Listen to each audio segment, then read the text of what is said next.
جن کے یہاں بیٹے پیدا ہوتے ہیں ان کے یہاں تو خوشیاں منائی جاتی ہیں، سیلیبریشن ہوتا ہے اور چاروں طرف خوشیوں کی لہر دوڑ رہی ہوتی ہے، ہر ایک دوسرے کو مبارکباد دے رہا ہوتا ہے۔ اور اگر بیٹی ہو جاتی ہے تو اس کے ہونے پر سوگ منایا جاتا ہے، افسوس ہوتا ہے، چہرے مرجھا جاتے ہیں اور کوئی جلدی سے ایک دوسرے کو مبارکباد بھی نہیں دیتا، بس بیٹی ہوئی ہے یہ کہہ کر چھوڑ دیتے ہیں۔ تو یہ فرق کیوں ہے؟ جبکہ اللہ نے تو قرآن میں کہا ہے کہ یہب لمن یشاء اناسا و یہب لمن یشاء ذکور، کہ اللہ جسے چاہتا ہے اسے لڑکیوں کی نعمت دے دیتا ہے اور جسے چاہتا ہے اللہ اسے بیٹے دے دیتا ہے۔ تو یہ تو اللہ کے چاہنے پر ہے نا، اس میں تو اس کی ماں کا کوئی دخل ہے ہی نہیں، نہ کسی اور کا دخل ہے۔ اللہ نے جسے چاہا بیٹے دے دیے، جسے چاہا بیٹیاں دے دی، پھر کیوں ہم لوگ اس میں فرق کرتے ہیں؟ جبکہ اللہ کے رسول صلی اللہ علیہ وسلم نے ارشاد فرمایا کہ جس کے یہاں 3 بیٹیاں ہوں اور وہ ان کے ہونے پر صبر کرے اور اپنی کمائی سے انہیں کھلائے پلائے، ان کی اچھی تربیت کرے، تو یہ بیٹیاں جہنم سے اس کے لیے آڑ بن جائیں گی۔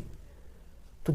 جو بیٹیاں باپ کو جہنم سے بچانے کا ذریعہ اور سبب بن رہی ہیں، انہی بچیوں کے ہونے پر ہمیں افسوس ہو رہا ہے۔ اس لیے میرے عزیزو، اللہ نے جو بھی نعمت دی ہے، بیٹے کی نعمت دی ہے، یہ بیٹی کی نعمت دی ہے، یہ اللہ کی طرف سے آپ کے حق میں گفٹ ہے، تحفہ ہے، اس کو خوشی